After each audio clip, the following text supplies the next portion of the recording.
الحكيم رب اشرح لي صدري ويسر لي أمري واحلل عقدة من لساني يفقه قولي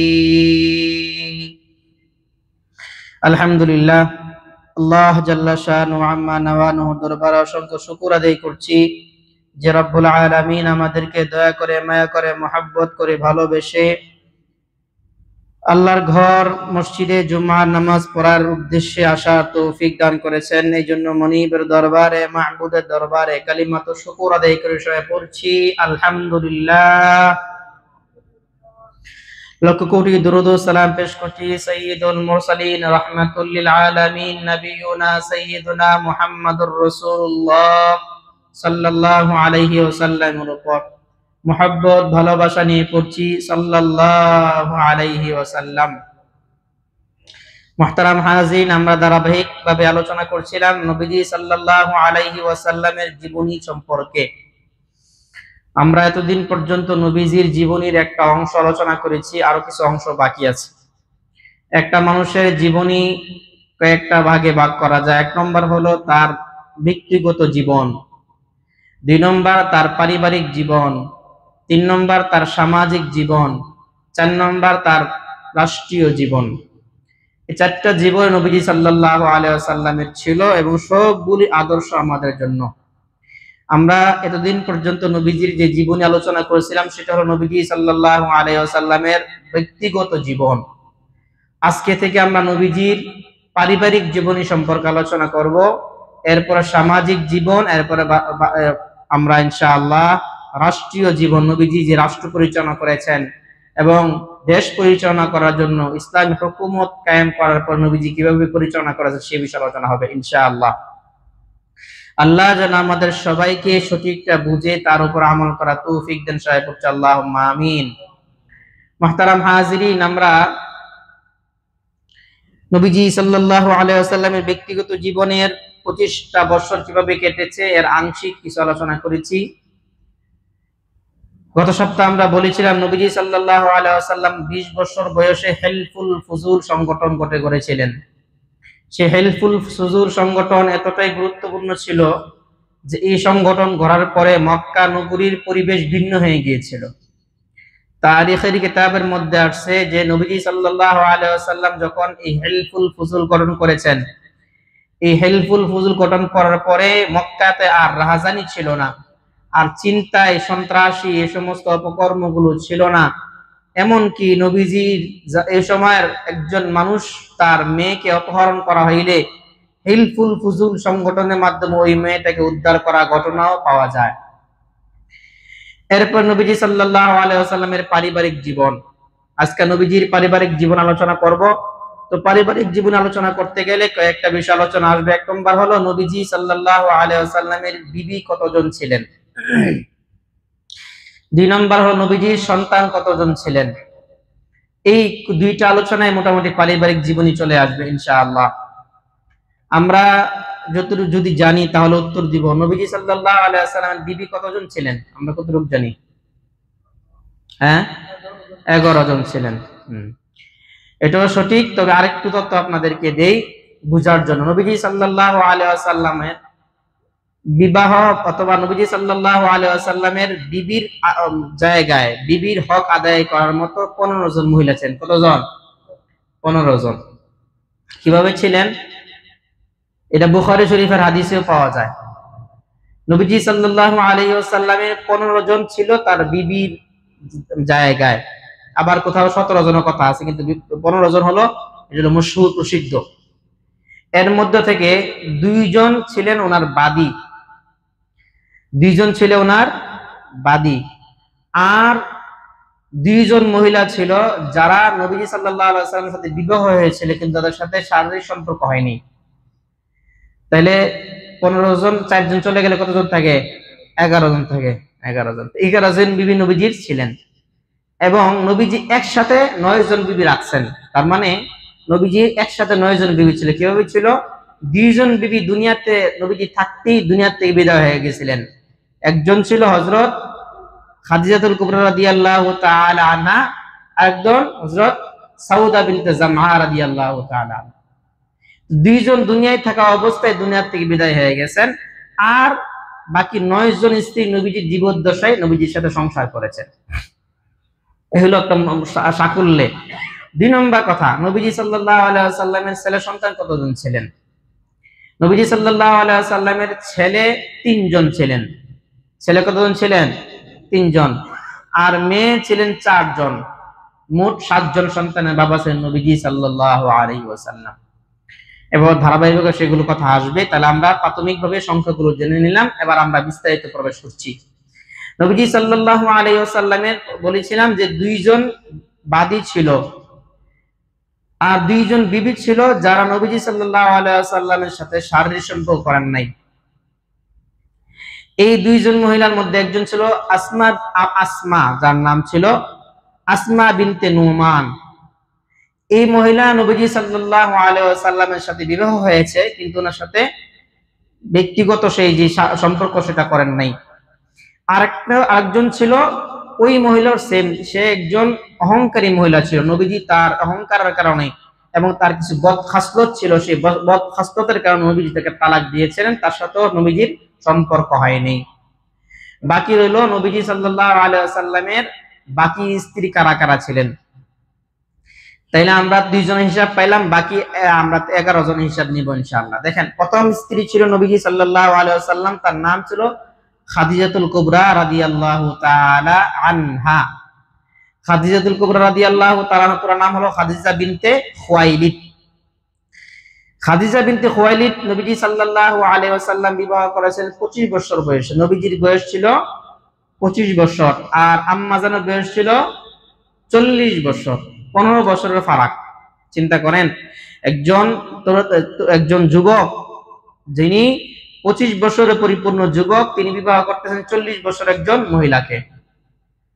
এই জন্য নবীজি সাল্লাল্লাহু আলাইহি ওয়াসাল্লামকে আল্লাহ তাআলা এত ধৈর্য দিয়েছিলেন যে ধৈর্য দুনিয়ার কোনো মানুষকে আল্লাহ রাব্বুল আলামিন দেন নাই। সুবহানাল্লাহ। কন্ট্রোল, নিজেকে কন্ট্রোল করার মতো ক্ষমতা। আমি আলোচনায় বলেছিলাম, নবীজি যখন দুনিয়াতে আসার পরে যে বছর নবীজিকে আল্লাহ তাআলা 2 বছর বয়সে নবীজিকে আল্লাহ তাআলা একটা শক্তি দিয়েছিলেন, আমি বলেছিলাম ওই সময় নবীজির সিনা চাক করে জিব্রাইল এবং মিকাইল আলাইহিস সালাতু ওয়াস সালাম 2 জন নবীজির এই ভিতর থেকে কিছু জিনিস বের করে কিছু জিনিস প্রবেশ করেছেন। এর মধ্যে একটা ছিল শক্তি। বলে কেমন শক্তি? বলে দুনিয়ায় 4000 যুবকের শক্তি আল্লাহ তাআলা নবীজিকে দান করেছেন। বলেন সুবহানাল্লাহ। নবীজির শরীরের অবস্থা কি? আগামী সপ্তাহে আমরা আলোচনা করব নবীজির সূরত নিয়ে, কেমন ছিলেন নবী, শুনবেন ইনশাআল্লাহ। এখানে একটা কথা বলি যেটা মনে পড়ছে, এই জন্য যারা নবী সাল্লাল্লাহু আলাইহি ওয়াসাল্লামকে দেখতে চান স্বপ্ন যুগে, সবার দেখার ইচ্ছা আছে? সবার ইচ্ছা আছে? আল্লাহ আমাদের সবাইকে কবুল করুক, বলেন আমিন। যাদের দেখার ইচ্ছা, যাদেরকে একটা আমল, সহজ আমল, সে আমলটা হলো নিজের চোখের হেফাজত।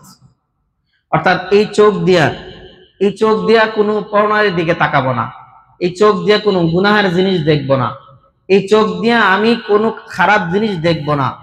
40 দিন যদি আমি এই চোখ দিয়া কোনো খারাপ জিনিস না দেখে থাকতে পারি এবং বেশি থেকে বেশি দরুদ শরীফ প্রত্যেক দিন রাতের বেলা, যে সহজ দরুদ শরীফ আপনার ভাল লাগে, সহজতর হয়, ওই দরুদ শরীফ পরে আপনি ঘুমাবেন, উযুর সাথে ঘুমাবেন, পবিত্র বিছানায় ঘুমাবেন। সারাদিন কোনো খারাপ সিনেমা, খারাপ মেয়েকে দেখেন নাই, চোখের গুনাহ হয় নাই, ইনশাআল্লাহ 40 দিন আমল করতে পারে, নবী সাল্লাল্লাহু আলাইহি ওয়াসাল্লামকে দেখা যাবে। সুবহানাল্লাহ বলেন। আমাদের বর্তমান সময়ের একজন অনেক বড় একজন বুজুর্গ আলেম, পাকিস্তানের হযরত মাওলানা জুলফিকার নকশবন্দি দামাত বারাকাতুহু আলিয়া, হুজুর বলেন যে আমি নবীজি সাল্লাল্লাহু আলাইহি ওয়াসাল্লামকে অসংখ্যবার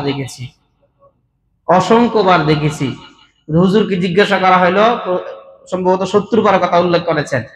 বলে এতবার কেমনে দেখছেন? বলে আমি আমার এই চোখ দিয়ে কোনোদিন কোনো বেগা নারীর দিকে নজর করি নাই। বলেন সুবহানাল্লাহ। আর আমাদের একবারে সাধারণ একটা গুনাহ হলো নজরের গুনাহ।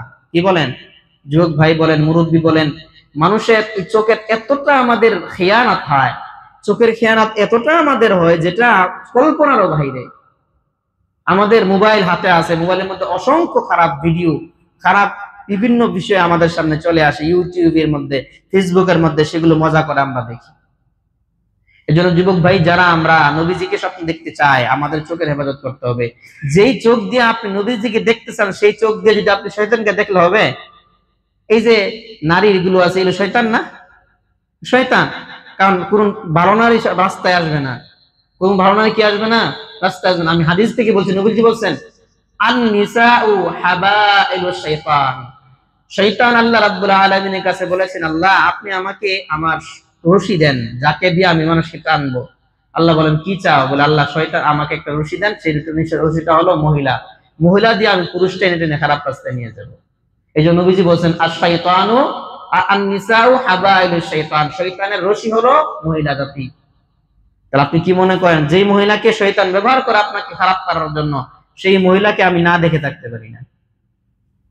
এই জন্য মুহতারাম হাজিরিন, যারা এখানে আছে, আল্লাহ আমাদের সবাইকে চোখের গুনাহ থেকে হেফাজত করুক, আমাকে হেফাজত করুন, আপনাদেরকে হেফাজত করুন, বলেন আমিন।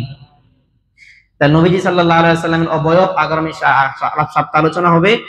এরপর ইনশাআল্লাহ আমরা কিছু আমল বলবো, সেই আমলগুলো করব। আল্লাহ যেন আমাদেরকে সেই আমলগুলো করার তৌফিক দেন, বলেন আমিন। তো বলছিলাম, নবীজির প্রথম স্ত্রী ছিল হাজরাতুল কুবরা রাদিয়াল্লাহু তাআলা আনহা। ওনার বয়স ছিল 40 বছর, নবীজির বয়স ছিল 25 বছর।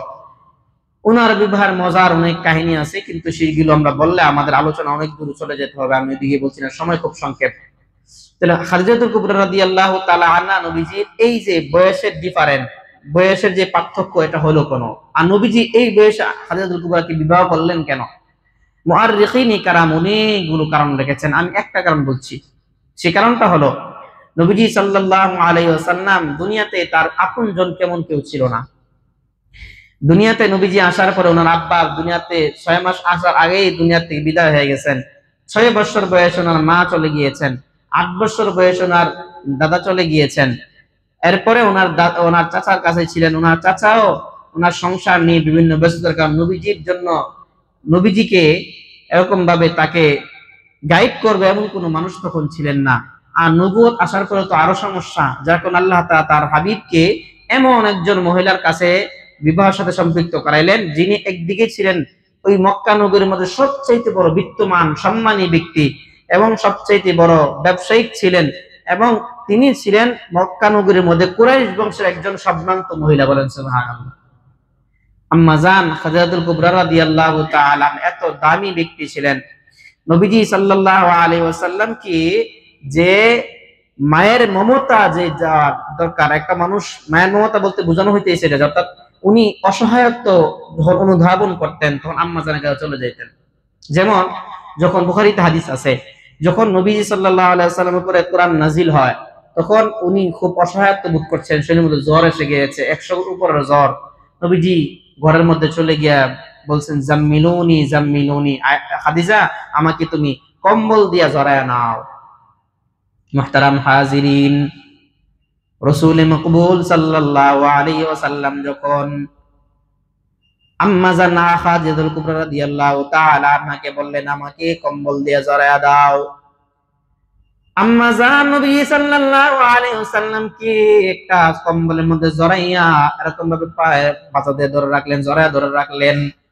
মন্দিরের কম্বলের উপর দিয়ে ওনাকে জড়ায় ধরলেন, নবীজিকে জড়ায় ডাক দিয়ে কয়, প্রাণের স্বামী আপনি এত পেরেশানি হচ্ছেন কেন? আপনার শরীরের মধ্যে জ্বর আসলে কেন? আম্মা জানের কথাগুলো শুনে নবীজি ডাক দিয়ে বলল, খাদিজা আমার ভয় হয় না জানি আমার পিছনে কোনো কিছু লেগে গিয়েছে, আমাকে ক্ষতি করার জন্য চেষ্টা করতেছে। আমার তো মা নাই, বাবা নাই, কে আমাকে সহযোগিতা করবে? এই জন্য পেরেশানি। এবং নবী সাল্লাল্লাহু আলাইহি ওয়াসাল্লামের গায়ে জ্বর এসে গিয়েছে। আম্মা জান ডাক দিয়ে কয়, ইয়া রাসূলুল্লাহ, ইয়া হাবিবাল্লাহ, আপনি যেই রবকে বিশ্বাস করেন সেই রবের কসম কে বলি, আল্লাহ রাব্বুল আলামিন আপনাকে ধ্বংস করবেন না, আল্লাহ আপনাকে প্রদুষ্ট করবেন না, আল্লাহ আপনাকে ক্ষতিগ্রস্ত করবেন না।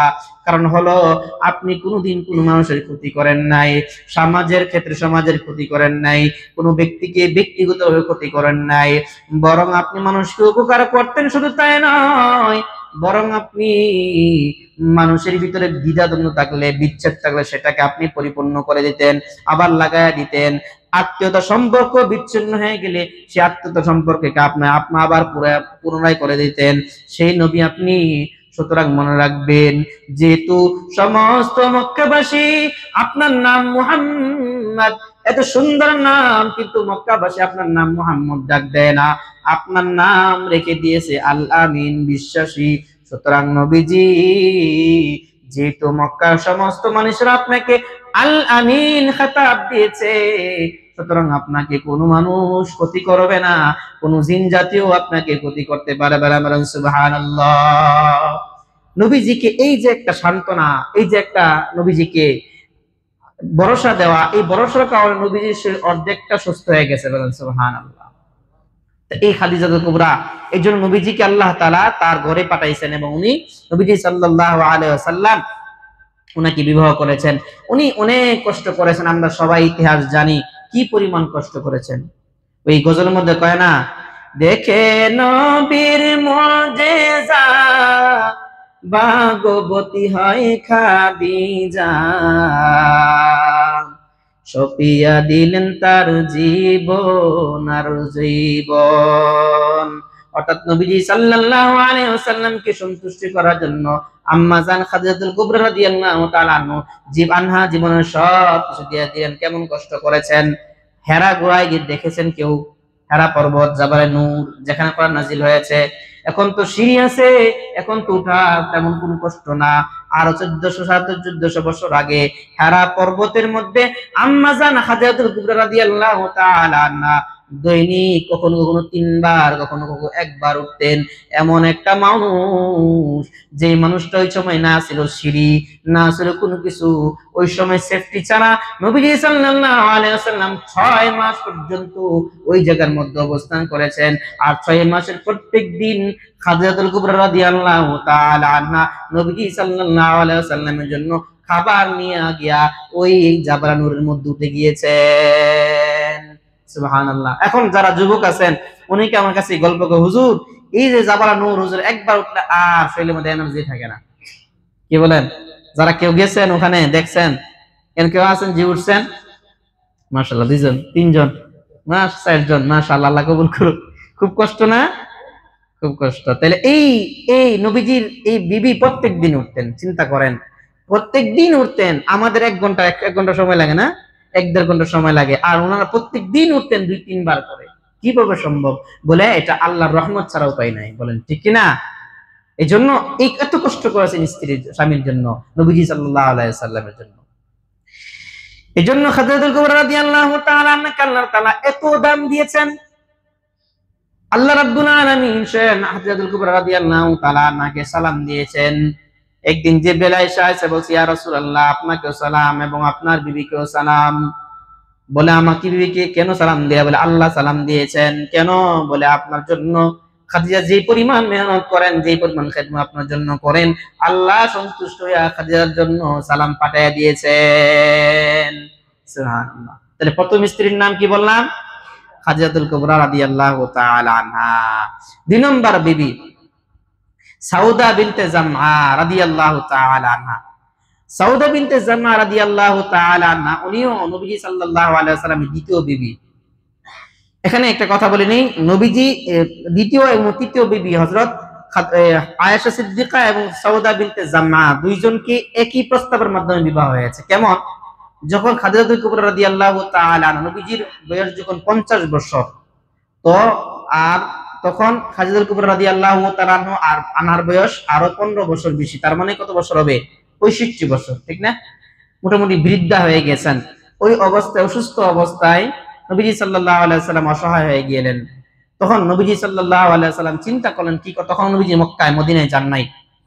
তখন আল্লাহ রাসূল সাল্লাল্লাহু আলাইহি ওয়াসাল্লামের কাছে একজন মানুষ আয়েশা বলছে, ইয়া রাসূলুল্লাহ, খাউলা ওনার নাম। উনি বলছেন, হুজুর আপনি তো এখন অসহায় যেতেছেন, আপনার বিবিও অসুস্থ হয়েছে, আপনি কি বিবাহ করতে চান কিনা?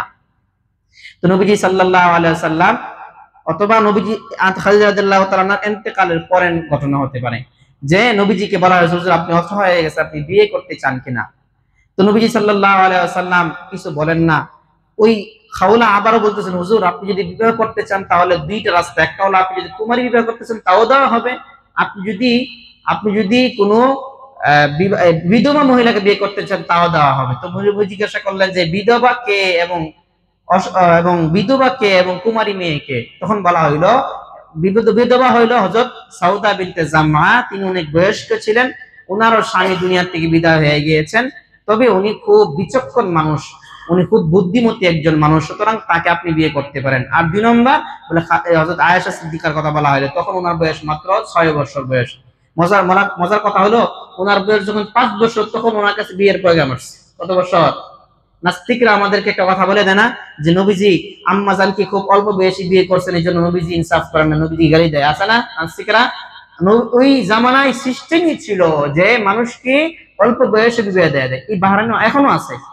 আমি আমার এক জায়গায় বোধহয় একজন আমাদের একজন শেখ আছে, ওনার নাম বলছি না, উনি ওনার মেয়ের বয়স মোটামুটি 6 বছর, ছোট্ট, কিন্তু এখন এই বিয়ের কথা চলতেছে, মানে কার সাথে বিয়ে দিবে আলোচনা হয়ে গেছে। এই জামানার কথা না বলতেছি আমি। তাহলে এটা আরবিদের আয়াব না, অল্প বয়সে বিয়ে কি না আয়াব না, যত আয়াব নাস্তিকদের ভিতরে, ঠিক কিনা বলেন? তো ওনার বয়স যখন 5 বছর, তখন ওনার বিয়ের পয়গাম আসছে, কিন্তু আবু বকর সিদ্দিক বিবাহ রাজি হন নাই। 6 বছর বয়সে নবীজির পক্ষ থেকে বিবাহের পয়গাম দেওয়া হয়। তখন দেওয়া হয়, অনেক ঘটনা আছে। তখন সাউদা বিনতে জামআ এবং আয়েশা সিদ্দিকা দুজনকে যখন বিবাহের পয়গাম দেওয়া হয়, তখন আল্লাহ রাসূল সাল্লাল্লাহু আলাইহি ওয়াসাল্লাম দুজনকে বিয়ে করেন। আগে বিয়ে করেছেন সাউদা বিনতে জামআ রাদিয়াল্লাহু তাআলা আনহাকে, এরপর নবীজি সাল্লাল্লাহু আলাইহি ওয়াসাল্লাম আয়েশা সিদ্দিকা বিয়ে করেছেন।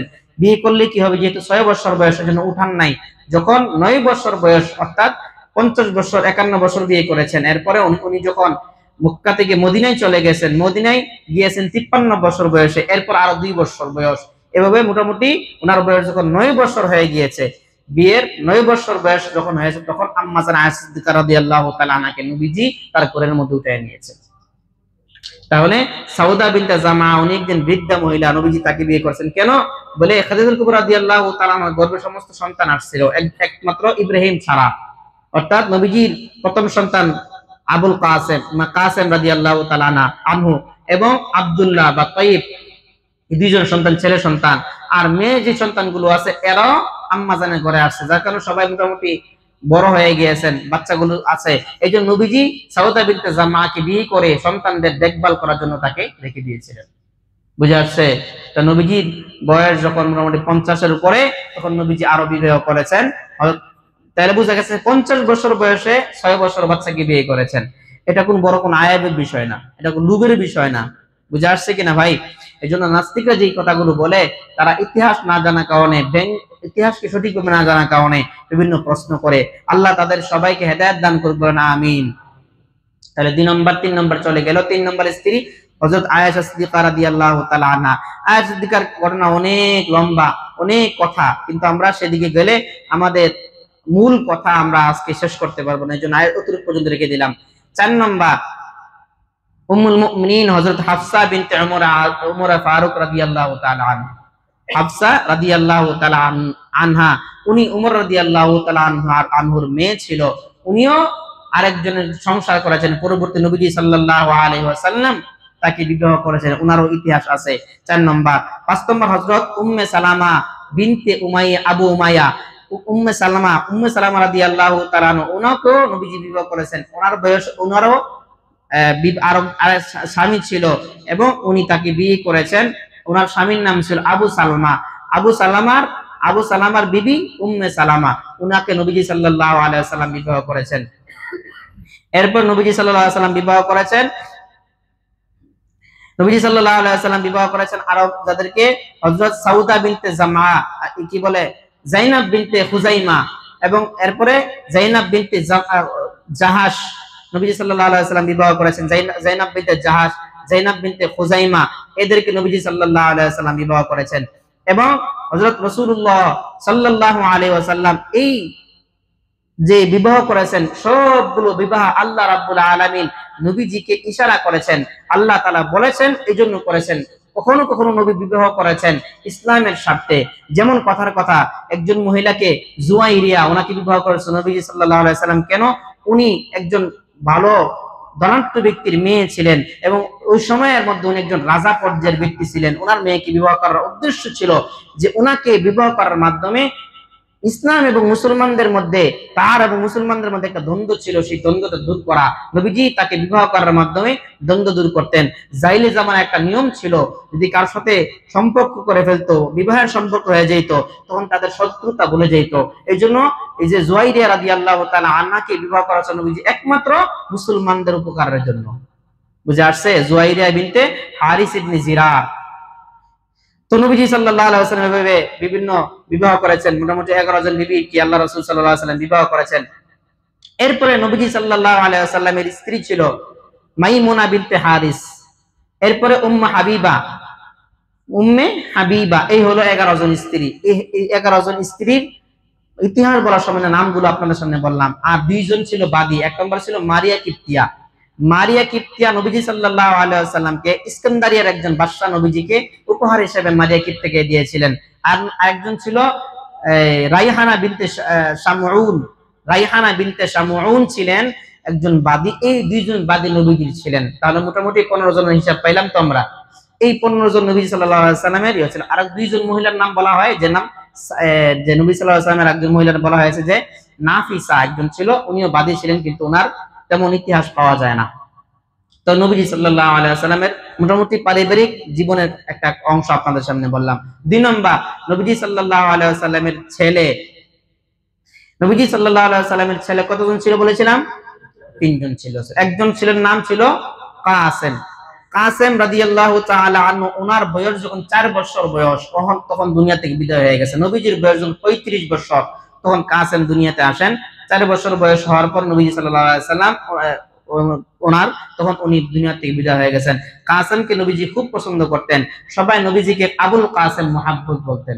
আমরা সবাই বিভিন্ন হাদিসে পাই যে আবুল কাসেম বলা হতো নবীজিকে। কেন? ওনার বড় সন্তান, বড় ছেলে ছিল কাসেম, সেই জন্য।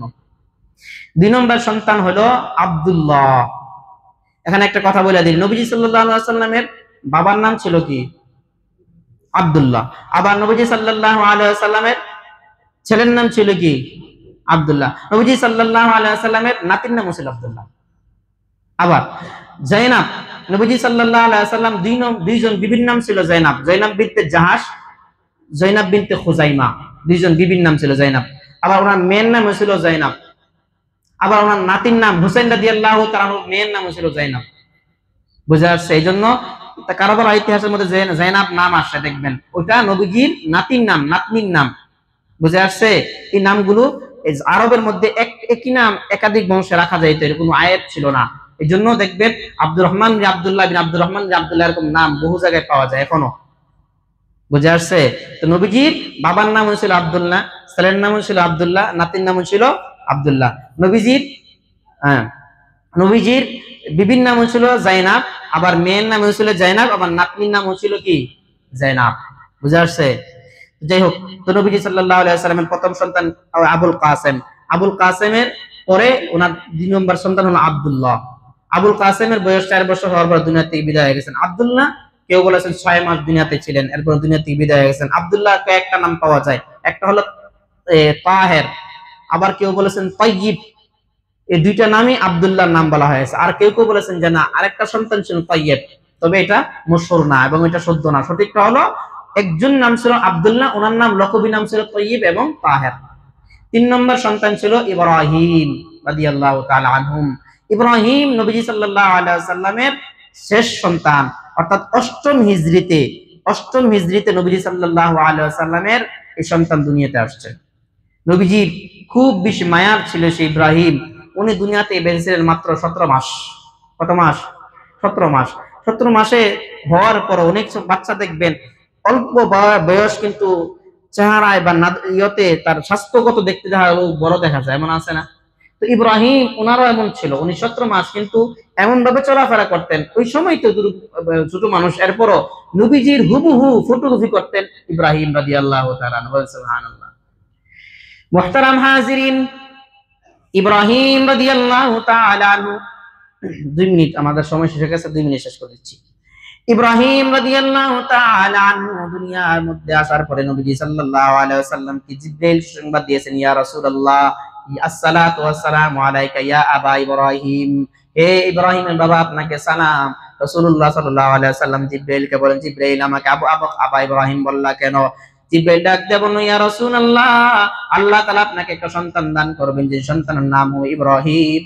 আপনি তাকে ইব্রাহিম নাম রাখবেন, এর বদৌলতে আল্লাহ তাআলা আপনার পরিবারের মধ্যে বরকত দান করে দিবেন।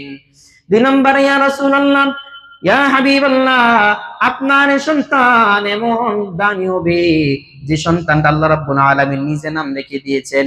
শুধু তাই নয়, নবীজি সাল্লাল্লাহু আলাইহি ওয়াসাল্লাম তাকেও মক্কার উদূরে পাঠাইয়া দুধ পান করাইছেন।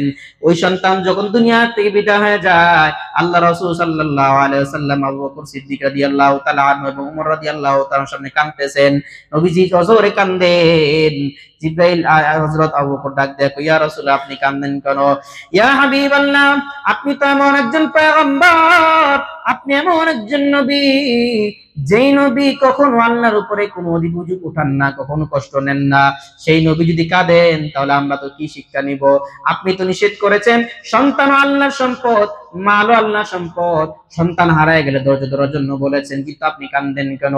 আল্লাহ রাসূল চোখের পানি ছেড়ে দেয়া কয়, এ আবু বকর, ওমর, শোনো, এটা এমন কোনো বিষয় নয়, বরং আমি আল্লাহর উপর পরিপূর্ণ আস্থা রাখছি এবং পরিপূর্ণ আল্লাহর উপর আমার কোনো অভিযোগ নাই। তবে মনে রাখবা, ইব্রাহিম আমার এমন একজন সন্তান, যে সন্তানটা আমার ফটোকপি হয়েছিল, সে যদি দুনিয়ার জমিনে থাকতো, আল্লাহ রাব্বুল আলামিন ইব্রাহিমকে দুনিয়ার জমিনে পরবর্তী নবী বানাইতেন। যেহেতু আমার পরে কোনো নবী হবে না, এই জন্য ইব্রাহিমকে আল্লাহ তাআলা দুনিয়া থেকে বিদায় করে নিয়েছেন। এবং শুধু তাই নয়, আল্লাহ রাসূল সাল্লাল্লাহু আলাইহি ওয়াসাল্লাম বলেন, হে আবু বকর, ওমর, শুনো, আমি বুঝতে পেরেছি দুনিয়াটা বড় ক্ষণস্থায়ী, দুনিয়াটা বড় ক্ষণস্থায়ী, দুনিয়াটা ক্ষণস্থায়ী। সেই জন্য আমার মনের মধ্যে একটা কষ্ট এসে গিয়েছে। হায়রে, আমার পূর্বেও তো বহু মানুষ দুনিয়া থেকে বিদায় হয়ে গেছে, একদিন আমার সন্তানও দুনিয়া থেকে বিদায় হয়ে গেছে, আমিও তো দুনিয়া থেকে বিদায় হয়ে যাব। দুনিয়া থেকে যে বিদায় হয়ে যাব, এই যে একটা আমার দুনিয়ার একটা বিষয়, দুনিয়ার কেউ থাকতে পারবে না, সব বিদায় হয়ে যাবে। এই জন্য আমি কাঁদতেছি আমার কবরের জগতের যে উম্মতের জন্য, উম্মতের কি হবে, উম্মতের কি হবে, সেই জন্য আমি উম্মতের জন্য কাঁদতে আরম্ভ করেছি। শুধু তাই নাই, ডাক দেয়া বলছে, আমার সন্তান ইব্রাহিম দুনিয়ার জমিনে 17 মাস ছিলেন। আল্লাহর আইন হলো দুনিয়ার সন্তানরা 2 বছর দুধ পান করে। আল্লাহ রাব্বুল আলামিন আমার সন্তানকে কবর নেওয়ার পরে একজন জান্নাতি নারীকে দুধ মা হিসেবে আল্লাহ রাব্বুল আলামিন সাব্যস্ত করে আমার ইব্রাহিমকে আল্লাহ রাব্বুল আলামিন আরো 3 মাস দুধ পান করাইয়া 2 বছর পর্যন্ত আমার সন্তানকে কবর জগতে আল্লাহ তাআলা দুধ পান করাইয়া দিবে। সুবহানাল্লাহ। ওনাকে কবর দেওয়া হয় জান্নাতুল বাকিতে। তাহলে মুহতারাম হাজির, মোটামুটি সাইজে আমরা বললাম যে নবী সাল্লাল্লাহু আলাইহি ওয়াসাল্লাম পারিবারিক জীবন কি কি ছিল। তাহলে আমরা একটু শেষে যারা আসছেন মনে রাখার জন্য বলছি, নবীজির স্ত্রীর কাতারে কতজন ছিলেন ভাই? 15 জন। কতজন? 15 জন। এর মধ্যে 2 জন ছিলেন বাদী, আর 2 জন ওনাদের সাথে ব্যক্তিগত সম্পর্ক করার আগে ওনাদের তালাক হয়ে গিয়েছে। বাকি রইল 13 জন। এরপর 11 জন রইল। এরপর নবীজি দুনিয়া থাকা অবস্থায় 2 জন বিদায় হয়ে গেছেন। বাকি রইল কয়জন? 9 জন। এই 9 জনকে নিয়ে নবী সাল্লাল্লাহু আলাইহি ওয়াসাল্লাম সংসার করেছেন, মদিনার জীবন গঠন করেছেন। এভাবে নবীজি দুনিয়াতে যাওয়ার সময় 9 জন বিবি দুনিয়াতে ছিলেন। এরপরে নবীজির সন্তান কতজন? 7 জন। কতজন? 7 জন। 3 ছেলে 4 মেয়ে। 3 ছেলের মধ্যে আবুল কাসেম রাদিয়াল্লাহু তাআলা আনহু এবং হযরত আব্দুল্লাহ, যার নাম তাহের তাইয়্যিব। 2 নম্বর হলো ইব্রাহিম রাদিয়াল্লাহু তাআলা আনহু। আর মেয়েদের মধ্যে কারা? জাইনাব, রুকাইয়া, উম্মে কুলসুম, ফাতেমা। এই 4 জন হলো মেয়েরা, তারা দুনিয়াতে ছিলেন এবং বংশ বিস্তার করেছেন।